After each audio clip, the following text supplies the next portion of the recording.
Hey everybody, welcome to the community call, the Rarible DAO community call on June 3rd, 2021. So I'm just going to share my screen and share the agenda for the day. We're going to start with the dessert. I thought we could start with the fun stuff. And actually there's some dessert later on, but some team updates, some cool team updates, really exciting stuff coming out with Picnic, CocoNFT, and DAO House has an update to give as well, so we'll start with that. We'll run through some interesting news in the NFT space with Mark. I thought it'd be a cool addition to just run through news and things that are going on in the space that might be relevant. Product updates from Alex, proposal updates, so things that have been posted in Snapshot, and then we're going to move into breakout rooms if we have time. Hopefully we have time to discuss that and have some more intimate conversations. So we have 3 projects. Do you want to go first, Gia?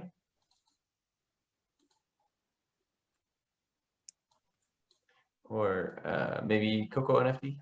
Reed? Oh. Sure. Yeah, happy to go. Oh, wait, sorry. So you mute yourself. Okay, yeah, go for it, Reed. We can start with you. Okay, sorry. Cool. So yeah, hey everybody. Reed here from the CocoNFT team. Oh, can you enable screen sharing? Oh, is it going to steal the host control from you if I do this?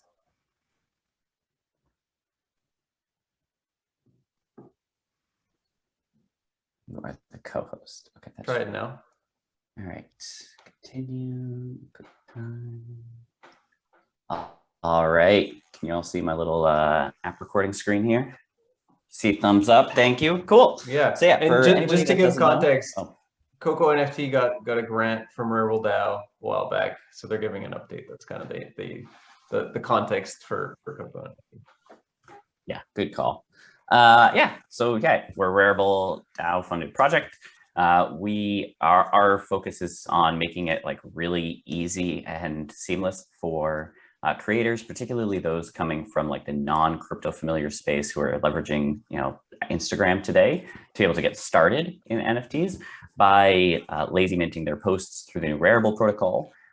And then getting like profile links on CocoNFT so that they can link out in their Instagram profiles through, whether they're using like Yat or Linktree or anything like that, so people can purchase them and they, there's a lower risk and barrier-free way to get started. So where we're at, oops, wrong mouse, where we're at right now is essentially we're doing pretty well. We have everything. We're doing a mobile web. We want it to work within Instagram. We're hoping to launch in a closed beta to everyone that signed up so far next week.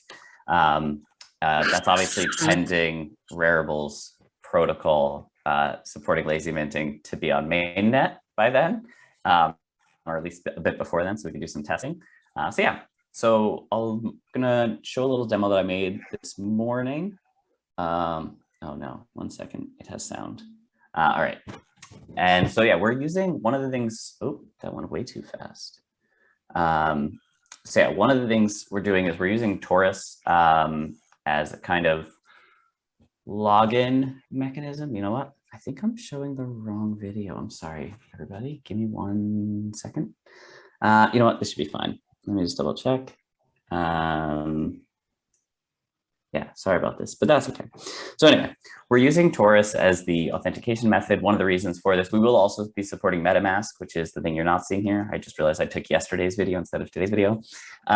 We will be using MetaMask as well for people who already have wallets, but for people who don't have wallets, there's the wallet provider Taurus, which Rarible also uses, allows people to create wallets just by signing up through a social sign up, things like Facebook. And given we're targeting Instagram users, they likely have Facebook. So making that like wallet creation incredibly easy and simple to get started. They can use Taurus to do that.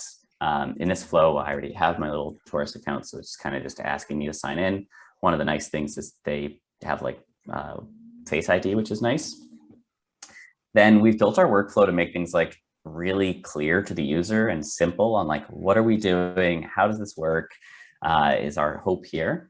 And so you're just doing your standard Instagram authentication, nothing too fancy there, asking you to, sign in through Instagram.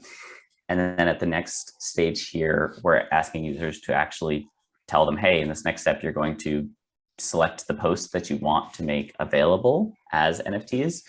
We heard from a lot of creators in like their early stages that they didn't want to make every post available because they had some from like their family or their children or things that they didn't want to sell as NFTs, which makes sense.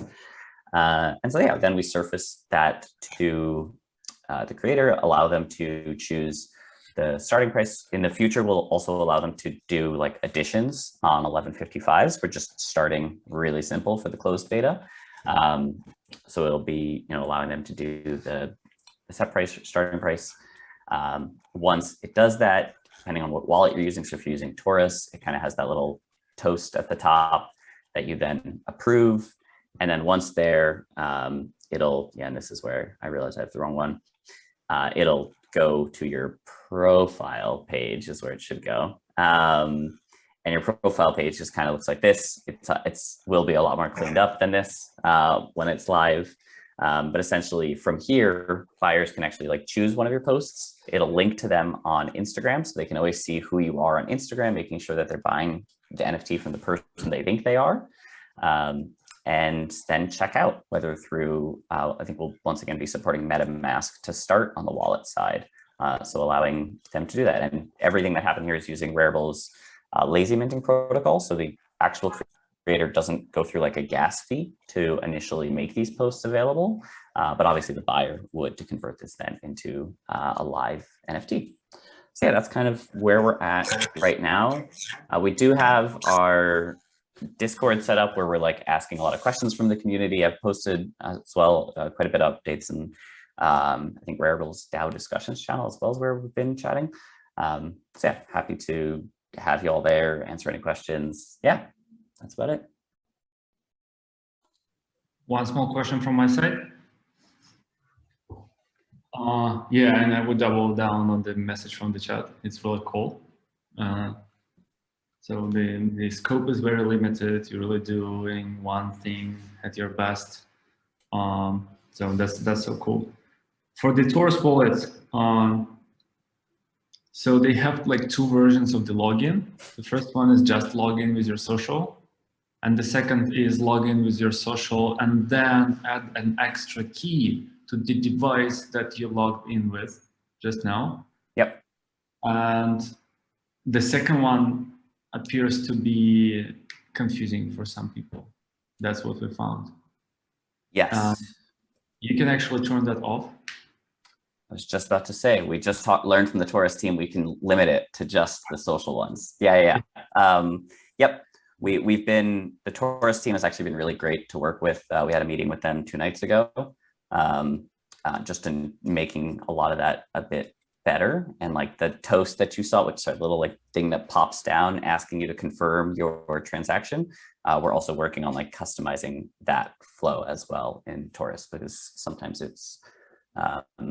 it can be out of the user's field of view, which has also caused some confusion. So yeah, Taurus has been really cool to work with on that side. So hopefully it makes it easy. Yeah. Great stuff. Thanks for the update, Reed. Really awesome. Looking forward to testing it out myself. Thanks. All right, next up, Jiashan with Picnic. Thanks. Can I share my screen? Yes. Hi, everyone. Hey, Natalie, Mark, Eric, everyone. Vando, I think I talked to you a while back. It's good to see you again. Okay, so I can share my screen. So for Picnic, we decided to focus on group shows and events.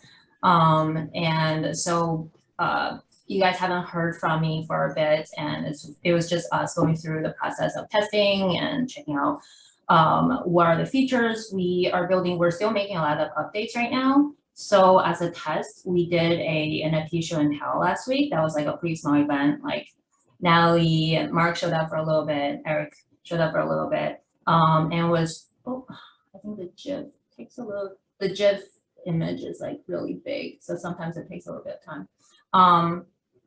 But basically everybody can bring their NFTs. They sign in with their wallet. And then they can add their own comments on their NFT. These were Eric's NFTs that he brought. And then also after the event, you can add an audio clip. This was Natalie's. I guess I'll start with like my Genesis. So this was recording from the event. And we found that like during the actual event is in CryptoVoxel, just to kind of backtrack for a second. Oh, there it goes.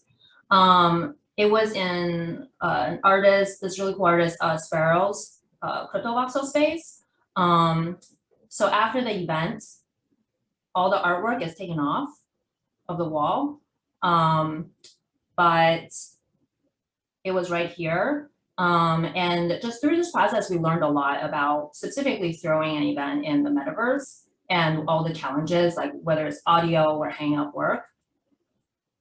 And so you can browse all the NFTs that everybody brought to the event. And you can go to any one of them to see more information. This is all the on-chain information.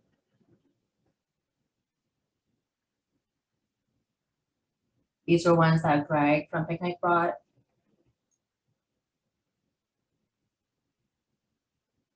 These were MetaGuides. And also after the event, basically all the participants and later on attendees can add to the log. So you can add like review to the event. This was just for right now, it's just from the host, which was me. So these were all the projects that we discussed during the NFT show and tell. If you want to check it out, there's a lot of really cool things that I didn't really know about before. Different tools that people are using for creating their NFTs. It's kind of like an NFT work in progress for this specific event. We also had a really cool voxel artist who just like last minute made this really great centerpiece that we ended up buying as an NFT. Group photo, these are all things that later on can be minted as an NFT for the participants to get. And since when they sign up, we have their wallet address. So there's no need of finding out like, how do we airdrop anything after the events? The host can basically just like one click and distribute all the tokens afterwards. This was, I'm just gonna play really fast here because Mark's track.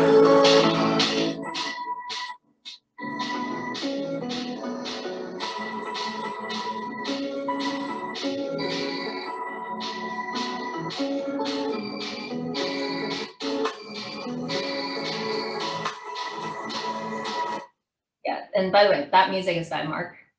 I want to like do a shout out here. So yeah, like this was really, really simple. Really the participants were the only ones who signed in via their wallets, but later on we can add ticketing and also for attendees to sign up so that for hosts. And so in a way, the participants here are more like collaborators on the event. I think the vocabulary was a little bit misleading, but anybody else can show up. So this way for all the collaborators, hosts and co-hosts, they will be able to kind of have a list of all the attendees' wallet address, and also being able to track just like any kind of event platform in terms of click rates, open rates. This is another one that we're kind of currently doing for this week. And this is with a nonprofit called the Advocacy Project, where they have quilts that artists from Nepal created. And so I ran this through a machine learning model to generate these digital images and turn them into NFTs. And this event specifically helps with COVID relief in Nepal. So right now, like basically you will mint it on like any platform, and then you can bring your NFTs to the event. Later on, we can also integrate with minting functionality that will allow people to to create their NFTs. So there's really like many different use cases that we have in mind. You can also do a competition. So just like you can do an open invite to anyone to bring their NFTs to the site itself, and as the host, you can kind of like click through and approve, or even later on adding like community voting, so that the approved ones will be the ones that are showcased in the event. We will provide all the exports for the attendee addresses, and also if you want to upload it onto like a metaverse gallery, like an easy way of, well, much easier than right now, currently, a list of all the artwork that can be uploaded onto like CryptoVoxel or the Decentraland or something. Yeah. Awesome. So that's update. Yeah, I was able to attend most of it. It was really amazing. I mean, I think it's a really cool way to start engaging collectors in the community, because I mean, all the people who were at the event who put up their NFTs were all collectors. It was really collector focused as opposed to creator focused, which is was a really cool thing to do, to hear about why people collected certain pieces, and you know, just the environment was really cool, talking about the art.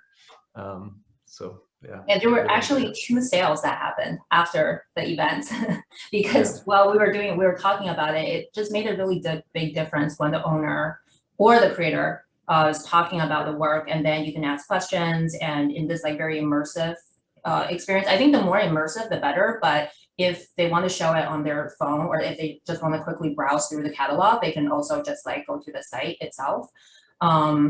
Yeah, and we have a couple more events coming up, just like trying out with different projects. There's a lot of creators that create like a whole collection or like generative art that have like a lot of like a few hundred collectors of one work, especially for generative ones. So those are kind of already, we have the features to build those out where they can just like bring everybody that owns their NFT. And it's a very easy way to like prove that they're the owner as well. And each owner can add their blurb about like, you know, their specific NFT and do an event. Great. Thanks a lot. Any questions? All right. Great. Thanks for the update. All right. So up next, Isaac with DAO House and the proposal that recently got passed. Yep. So this is a pretty our phase 1 for the DAO House Rarible Boost project was pretty research heavy. So I'll share the link to the research doc, but a few things that we can talk through. Just a quick reminder on the scope of what we're working on. We're working on a boost to make it so that any DAO on DAO House or any Moloch DAO in general can collect NFTs through using the Rarible Marketplace protocol. So this involves executing buy, sell orders, also improving the rage quit dynamics to deal with non-divisible assets. So making it so DAO members can propose to be bought out at different share prices. Just overall doing everything that we need to do to make it easy for DAOs to actually hold and transact on NFTs.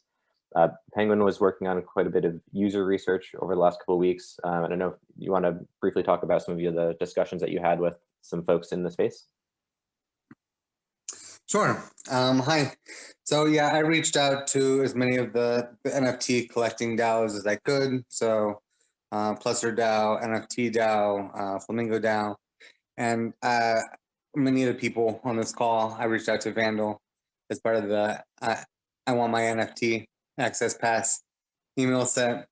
And I basically just asked people, are you guys collecting NFTs together with other people? How are you interacting with people with NFTs? What are your use cases? What are the DAOs that you're associated with? And about specifically, I focused on tribute aspects. Like I wanted to figure out which part of our proposal would be the most important to them. And, you know, so we also considered like trading and escrow services And so I think basically the reception was very, very favorable and positive. People were excited, and a lot of people were saying that they were kind of trying to consider a platform that would do this. So having DAO House and Rarible top of mind was great. They're already kind of excited and looking forward to using, Rarible with the DAOs. So I think that was one of the great takeaways from this, is that people were really interested in it, and we're kind of hitting the market at like a perfect time. And it doesn't sound like there's really a solution that people have for it now. So giving them an easy to use solution, and we've been playing with it. So I'll let Isaac talk about some of the experiments with it, but user research has been very positive, and I captured all of the stories and the questions in a type form. So that data is available as part of the user research. Yep, just shared the link to where we consolidated all the research. Eric, if you give me a screen share, I can just kind of walk people through this. Again, it's a lot of text, so I'll just kind of give the highlights. Oops, sorry, this happened last time too. Zoom moves the pause recording thing right over the share screen button.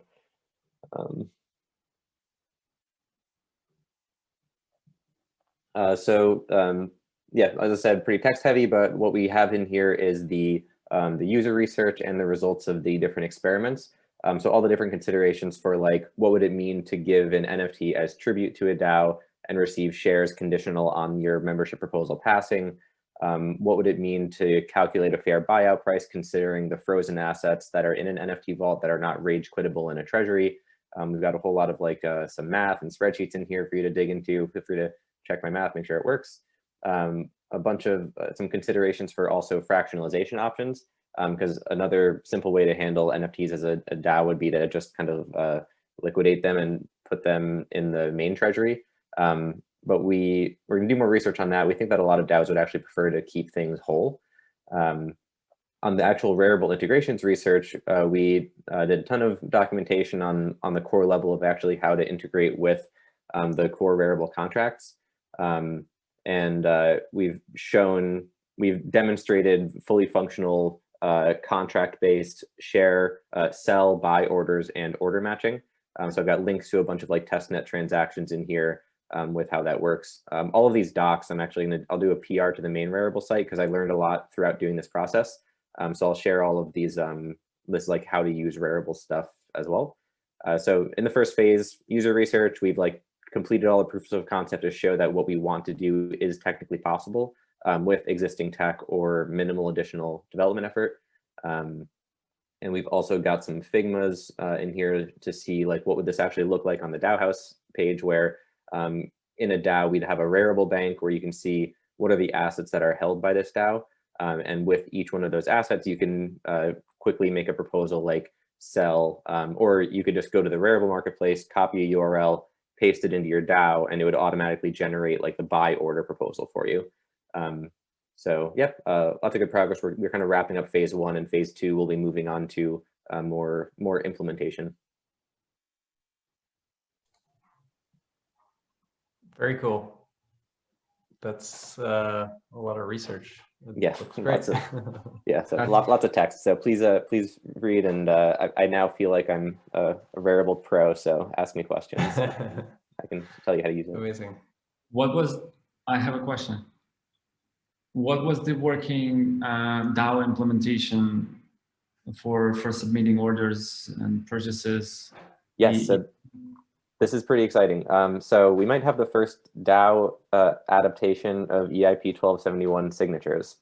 So for those that don't know, EIP 1271 defines a standard contract interface so that you can use like a smart contract wallet for a sign typed data signature. So normally like MetaMask pops up and you can sign a message hash that contains some data. So what we did is we actually created a contract that has the is valid signature method for EIP 1271.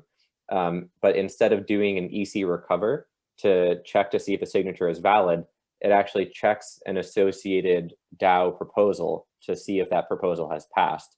So the DAO votes can actually mark an arbitrary signature as valid, which makes it so that DAOs can actually sign data now, which is pretty cool.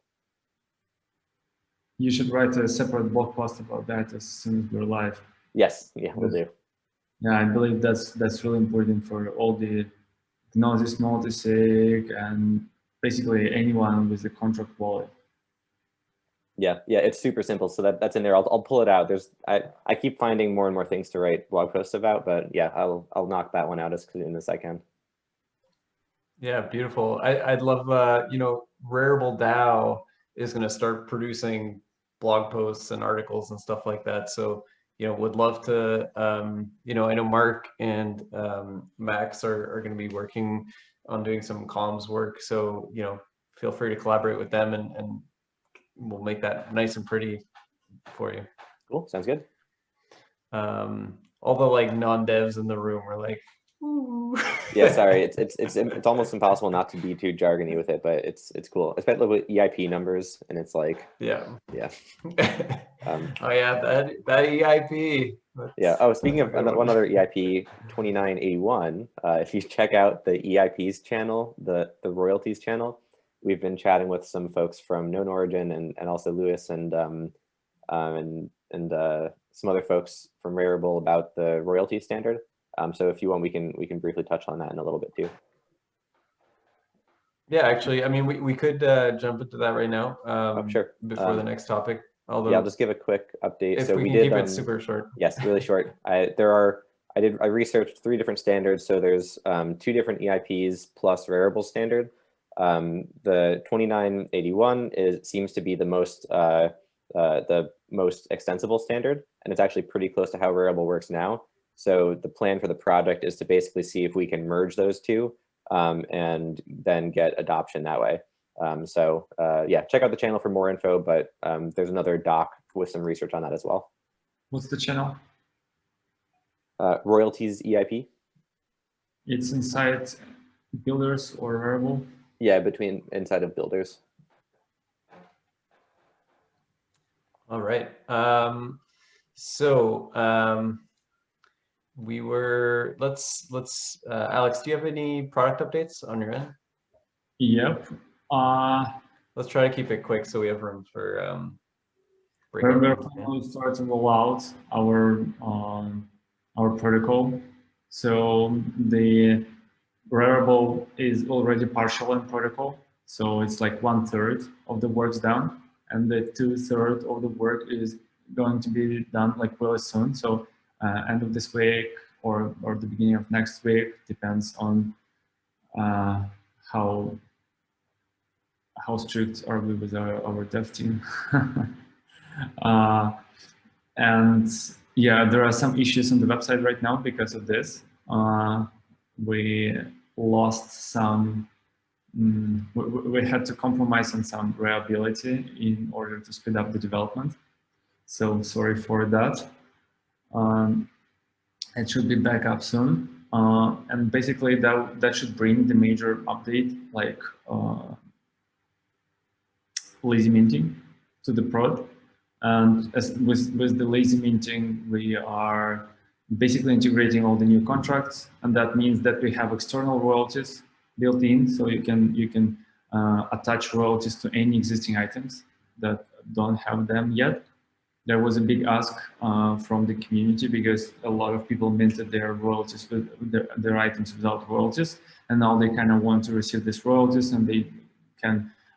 Some marketplaces have this ability to set up royalties after you minted the token, and that's why we implemented that as well. But we went a little bit further and we created an extra contract that keeps all that data.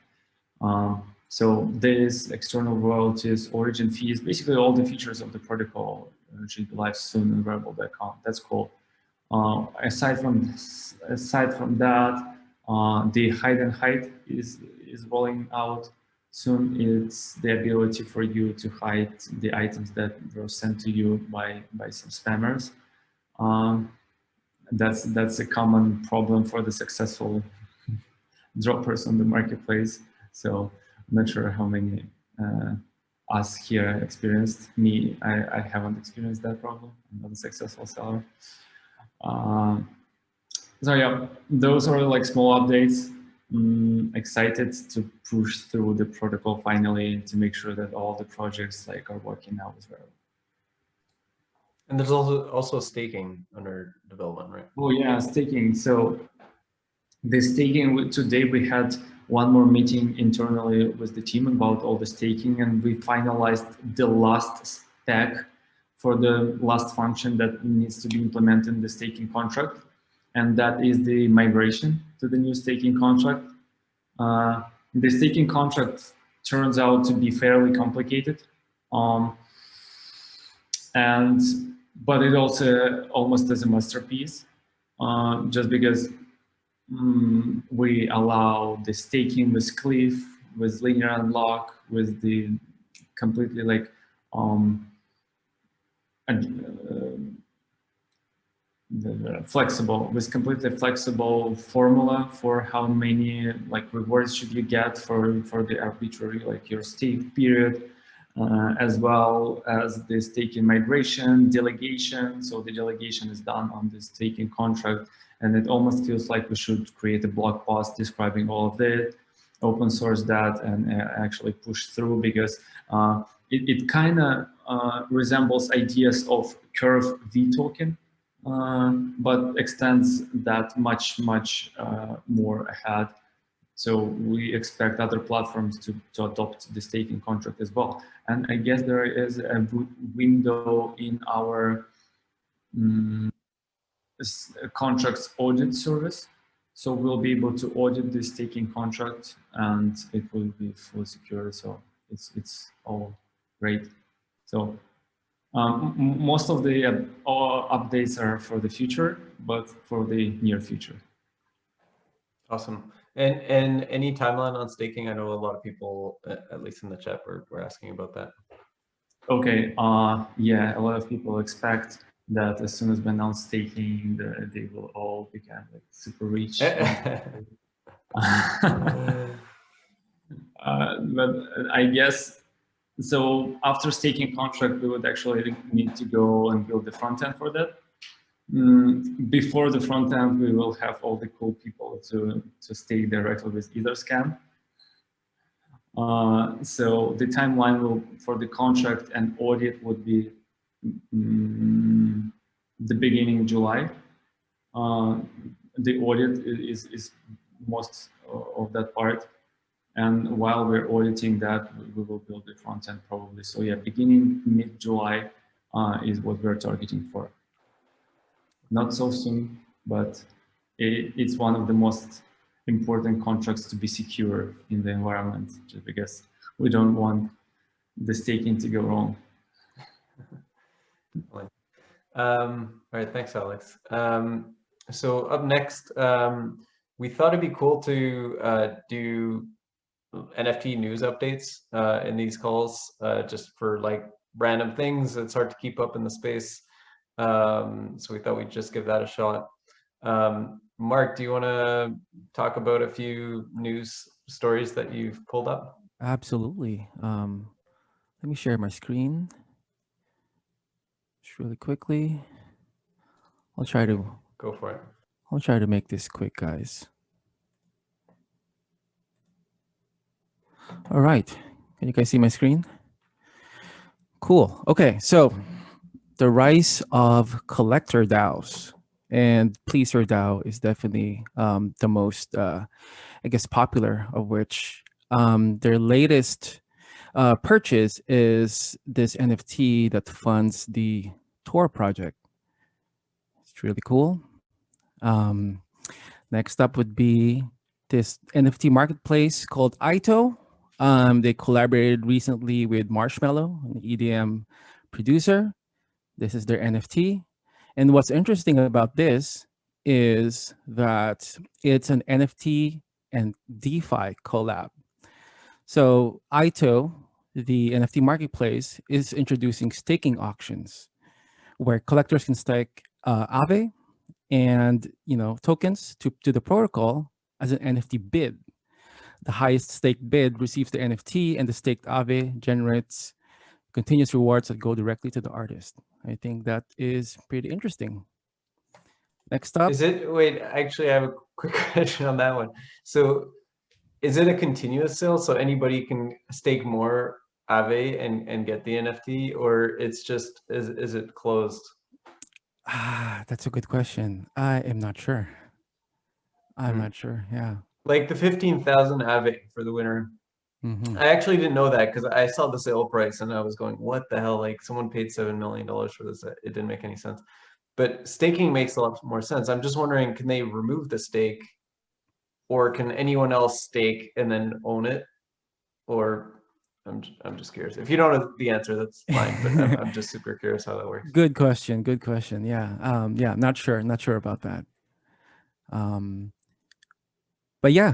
So next up would be this comic released by Gitcoin. It's called Ethereum for Public Goods.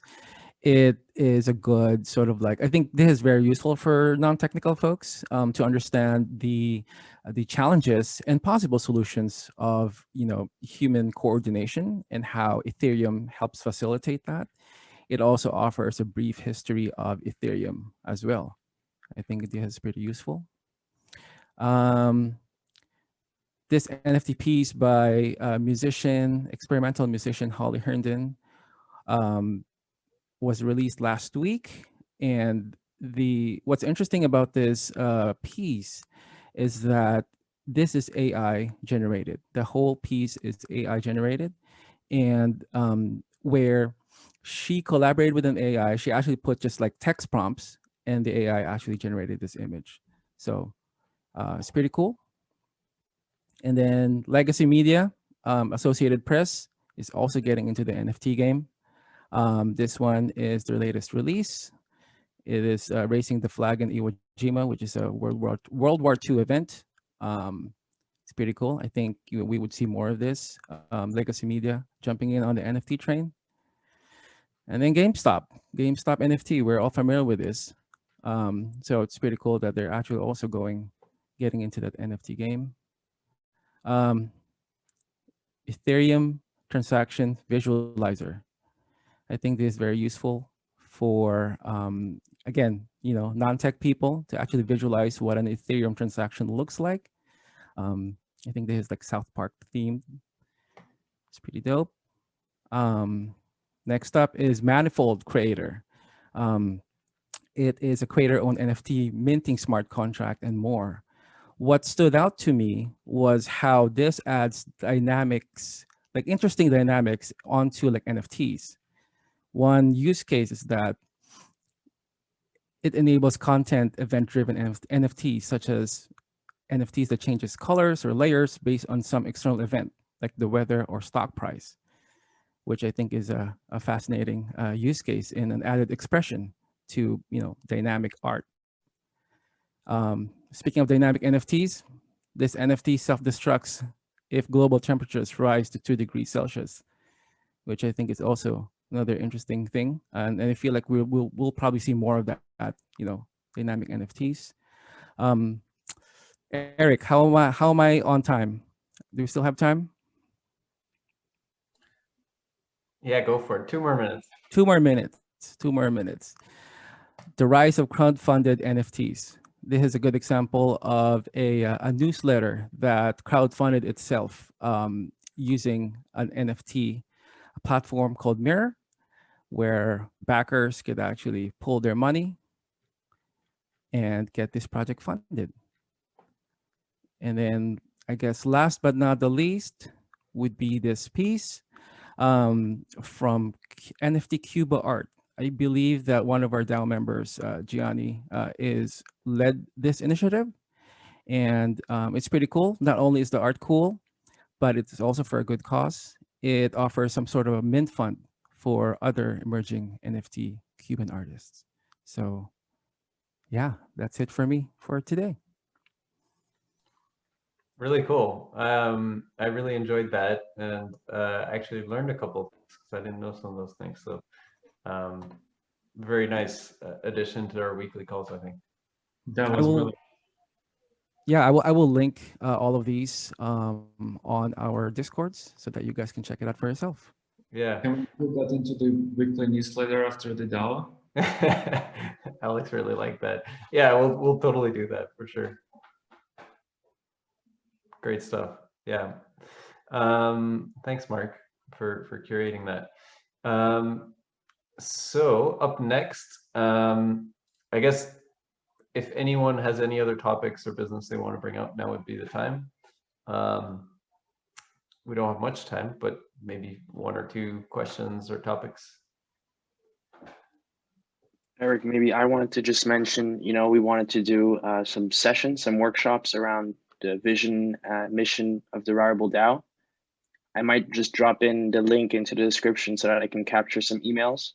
So if anyone is down to sign up, I think some of you probably already have, but I'll drop a forms in the chat, and it would be great if you joined. Great, thanks. It'll probably be a few sessions, a few exercises, kind of a collaborative exercise like we did 2 sessions ago, with the Miro board, but a bit more in depth, and we'll capture stuff afterwards. Okay, very cool. All right, so now we're going to do breakout rooms, which are always fun and a good way for us to get to know each other. We have 15 minutes.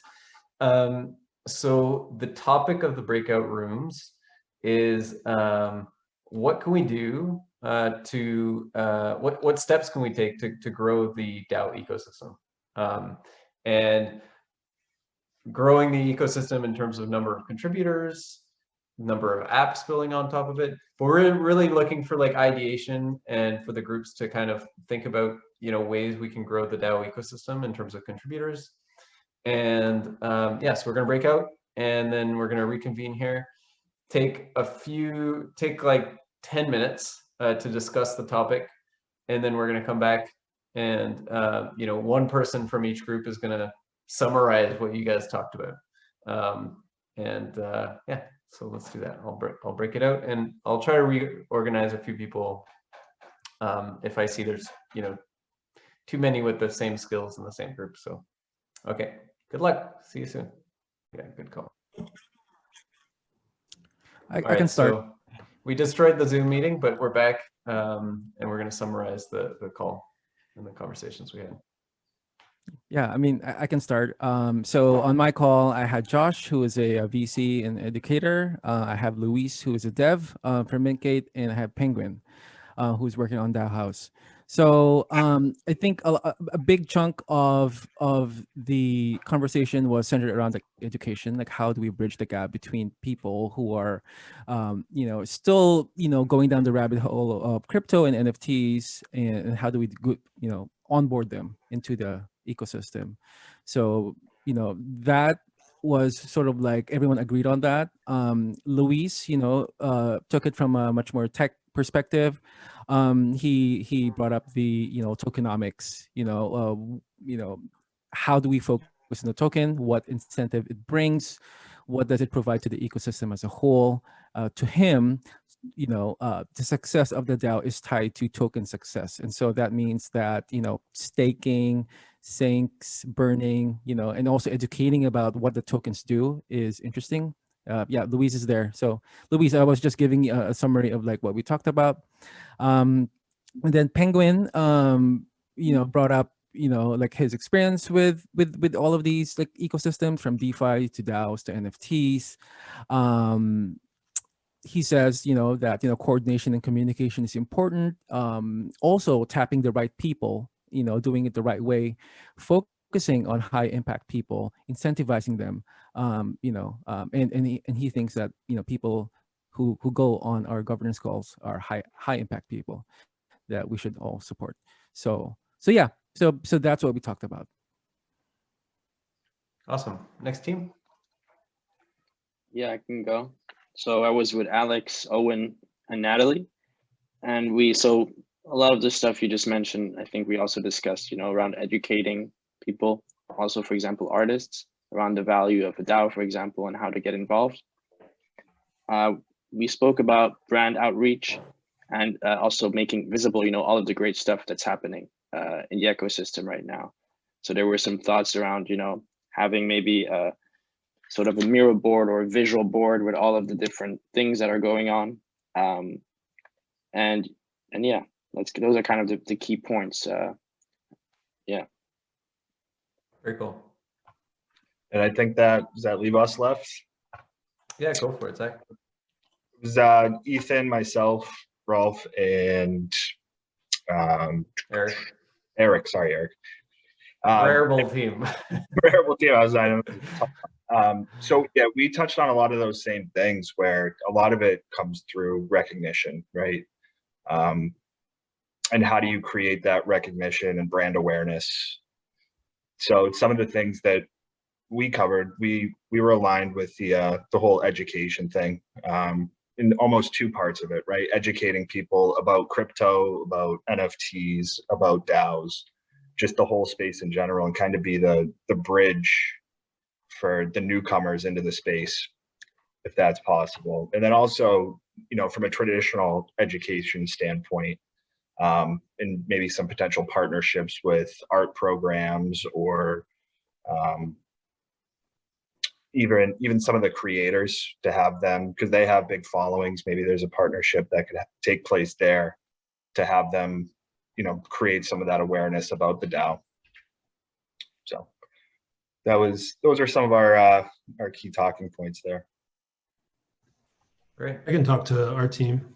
Oh yeah, go for it. I was with Isaac and Jayshawn and I don't remember his name, but the Modern Mango on Twitter, he was the one who couldn't talk. But yeah, we spoke about, I mean, we were kind of just starting to get into it when it shut down, but we spoke about like kind of our individual projects, and they were all kind of centered around like DAO stuff. And Jayshawn was talking about the event again with that they threw with Picnic. So I think what was starting to fester from that conversation was just some sort of like event or a way to show off art that is on Rarible, that is related to the DAO. I know there's been kind of conversation in the last in the last meeting about like minting pieces from the DAO that are related to the DAO or educate on the DAO. You can kind of throw some sort of gallery event that both ties in DAO education, Rarible art, and you know, some of the projects that are working on this, like a Picnic and others. Totally. All right, thanks a lot, guys. We're over time, so we'll just end it. But thanks, everyone. Sorry for destroying the Zoom call when you're in mid-conversation, but really appreciate you guys came back and we could finish this up. So thanks, everyone. See you next week. Peace, Bye. guys. Bye.